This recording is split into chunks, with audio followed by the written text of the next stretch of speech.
एक बार भीम घूमते हुए कहीं गए और उनको कहीं एक घोड़ा मिल गया। अश्व कुछ अद्भुत ही था। उस घोड़े को लेकर के वह आए और उन्होंने उसको अपनी घुड़शाला में बांध दिया। धर्मराज युधिष्ठिर रोज की तरह आज सुबह भी गए अपनी घुड़शाला, वो गौशाला घुड़शाला। मैंने एक दिन बोला है कि अश्व का मुख बहुत पवित्र होता है, गौ माता की पूंछ बहुत पवित्र होती है। गौ माता की पूंछ माथे पर लगाओ और अश्व के आगे नथुओं के सामने अपना मुंह लगाओ, जीवन में श्वास की बीमारी नहीं हो सकती कभी। धर्मराज युधिष्ठिर ऐसा करते हैं। युधिष्ठिर वहां गए तो उनको एक नया घोड़ा दिखाई दिया। पूछा कि ये अश्व कहां से आया? कहा भीम भैया कल कहीं से लाके बांध गए। एक चक्कर लगाया युधिष्ठिर ने उसको और उन सेवाधारियों को कहा कि मेरे दरबार में इस घोड़े को ले जाकर के बांध दो। राजा का आदेश, घोड़ा बांध दिया गया। 4 क्षत्रिय वहां से निकले बगल से, घोड़ा देखने के लायक था। एक ने कहा घोड़ा क्या कमाल का है, यदि राजा इसको बेचे तो मैं इसकी 10,000 मुद्रा दे दूंगा। ये द्वापर की घटना है। दूसरे ने कहा मुझे इतना बढ़िया लगा है कि मैं इसकी 20,000 मुद्रा दे दूंगा। व्यास गद्दी प्रवीण भैया थोड़ी देर। तीसरे ने कहा कि मैं इसकी 40,000 मुद्रा दे दूंगा। चौथे क्षत्रिय ने कहा राजा जितना मांगेगा मैं उतना धन दे दूंगा, राजा एक घोड़ा मुझे दे दे। युधिष्ठिर राजा के कान में आवाज पहुंच गई। युधिष्ठिर ने चारों ठाकुरों को बुलाया, क्षत्रियों को बुलाया, कहा घोड़ा चाहिए? चारों ने कहा हमें चाहिए, आप पैसा बता दें। राजा ने कहा कि ये घोड़ा पैसों से नहीं मिलेगा, मेरे कुछ प्रश्न हैं, यदि इसका तुम समाधान कर दो घोड़ा ले जाओ। राजा का प्रश्न पहले व्यक्ति को प्रश्न किया। पहले व्यक्ति को प्रश्न किया कि मेरा प्रश्न यह है कि सुई के नीचे जहां नाल में धागा डाला जाता है वहां हाथी पूरा निकल गया लेकिन पूंछ अड़ी की अड़ी रह गई, ऐसा क्यों हुआ? यह जवाब दे दो और घोड़ा ले जाओ। वह व्यक्ति जवाब नहीं दे पाया। कहा हाथी इतना मोटा होता है, हाथी निकल गया तो पूंछ कैसे अटक जाएगी? कहा पूंछ अटक गई। कहा हमसे नहीं आता। कहा तो तुम घोड़े के लायक नहीं हो। दूसरे का नंबर आया। दूसरे के लिए एक नया प्रश्न था। उसके लिए कहा कि एक कुआं बीच में है, 4 कुएं आसपास हैं। एक कुएं में बाढ़ आती है तो वो कुआं 4 को भर देता है, लेकिन चारों में बाढ़ आती है तो चारों मिलकर एक कुएं को नहीं भर पाते। ऐसा क्यों हुआ, क्यों होता है?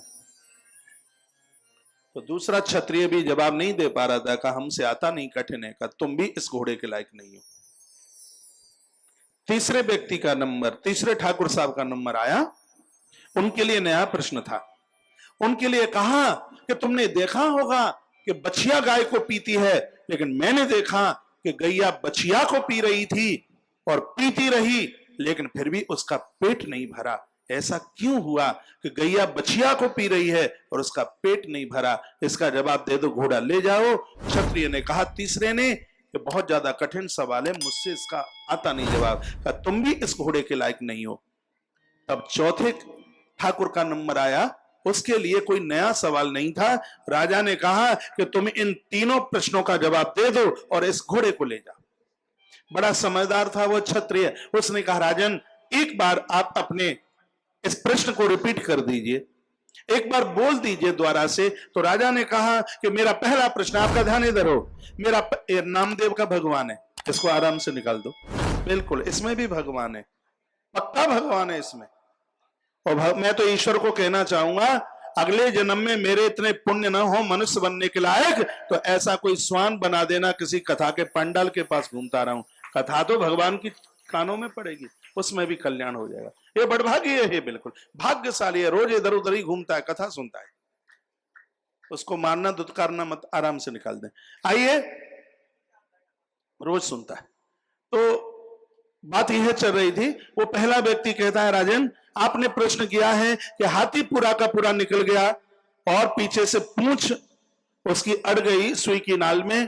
तो राजन कलयुग आने वाला है घोर, और कलयुग का ये पहला दोष होगा, असत्य भाषण करने वाले निकल जाएंगे और जो धर्म के पग पर चलेंगे वह हाथी की पूंछ की तरह अटके रह जाएंगे।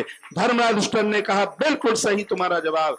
दूसरे प्रश्न का जवाब देता है, कहा महाराज एक कुएं में उफान आता है तो 4 कुएं भर जाते हैं और 4 के प्रभाव से एक नहीं भर पाता।